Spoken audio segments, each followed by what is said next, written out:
And Carlyle, the Scotch philosopher, says man is, properly speaking, based upon hope. He has no other possession but hope. This world of his is emphatically the place of hope.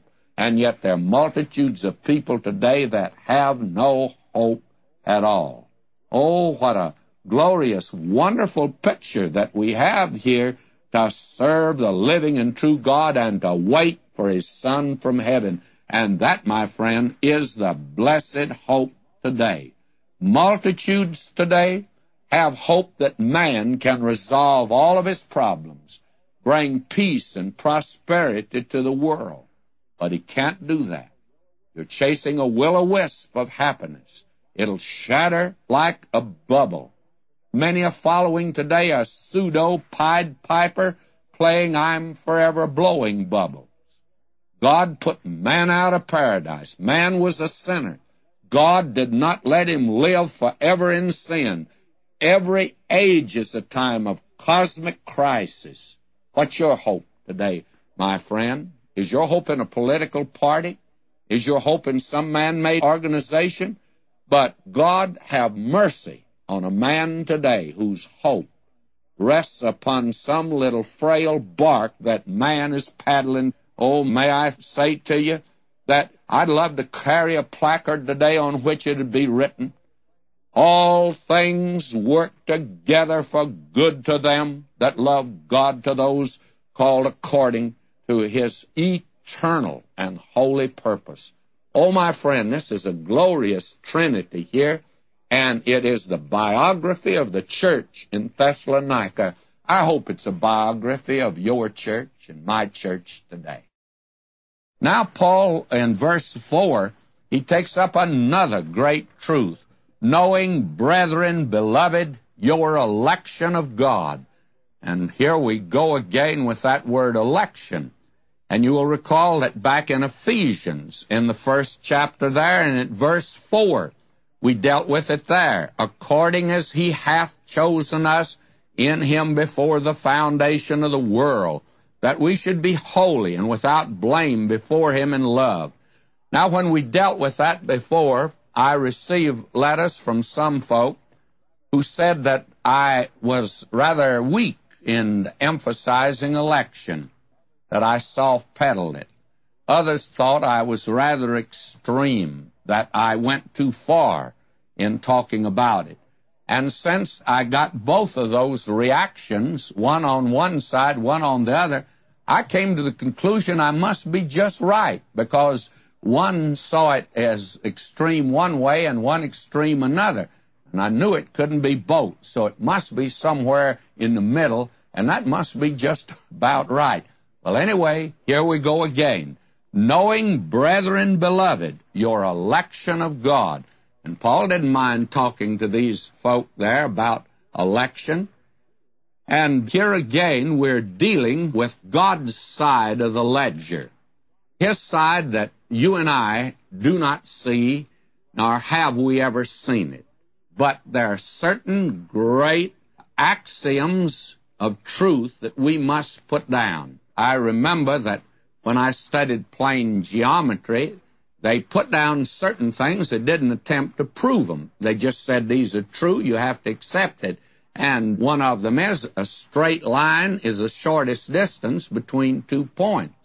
Well, I've never had an occasion to argue with that, but nobody's ever proven that to me, and yet there is a proposition in geometry that will prove that. But nevertheless, there's certain things that you accept as facts without proof. And one of the things that you have to accept is the fact that there's certain things that you can't prove that are true. And now, with that thought in mind, well, let's approach this here. Knowing, brethren, beloved, your election of God. And the very interesting thing is, Paul doesn't attempt here to argue it, to prove it. He states it as a fact. Now, let's look at it from maybe a little different viewpoint. We're talking now about the sovereign right of the Creator. We must recognize today something that has really been basic in the founding of this nation, But we're so far from it today that several outstanding historians, including Dr. Heimer of the University of Michigan, that America for the past 50 years has been in control of men who do not know the origin and the beginning of our nation. And that is the tremendous impact that the Puritans made upon this nation. Now, one of the great truths that the Puritans stood for, and it's basic to their entire lifestyle, and it was the sovereignty of God. Now, that's back of election. That's back, actually, of all of life today. It is the sovereign right of the Creator. We need to recognize that He has created this universe. And I'm not concerned now with how He did it. I'm not concerned about the story in Genesis. I'm just concerned about the fact, in the beginning, God created the heavens and the earth. Now, there are those that are willing to say He created, but they deny Him the right to direct the universe. They deny Him the right to give a purpose to it.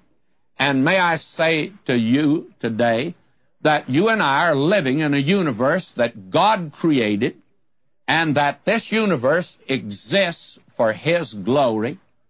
And even in the Sermon on the Mount, you remember the Lord Jesus Christ said, "Let your light so shine before men that they may see your good works and glorify you." Oh no, glorify your Father which is in heaven. May I say to you today, Christian friend especially, and anyone else that's listening in, God is the Creator, and this universe exists for His glory. He is God, and beside Him there's none other. And He doesn't look to anybody for advice. He's running this universe for His own purpose. He's directing it for His own glory. And you and I live in a universe today that actually is theocentric. That means God-centered. It is not anthropocentric, man-centered. That today it is not geocentric, that is earth-centered, but it is uranocentric, that is, it's heaven-centered. Now, today, this is God's universe, and He's running it His way. Now, something else needs to be said. God is no tyrant. God is righteous. God is just. God is holy. And everything that God does, it's right. Now, you may not think so, and I want to say this to you. I have news for you. If you do not think God is right in what He's doing today, and that He's not following the best plan, the news I got for you is, you are wrong. God's not wrong. You are wrong. And you're the person that need to get your thinking correct, because if you don't, you're out of step with the universe. This universe exists for Him, for His glory, for His purpose. And there's nothing going to happen that's not going to happen today apart from His glory. And He's running this universe today. Now, with that in mind, let's look at something else. Have you ever stopped to think that the very fact that you were born at all, that's something? You could have been non-existent. I could have been non-existent. May I say to you, He never came around to me and said, "Vernon McGee, do you want to come into existence?" Well, it wasn't in existence. He's the one that thought of it. He's the one that's responsible. And He never asked me whether I wanted to be male or female. He never asked me whether I wanted to be born in this day that I've been born in. I did not choose my parents. I did not decide whether my parents would be godly or whether they would be wealthy. They weren't either.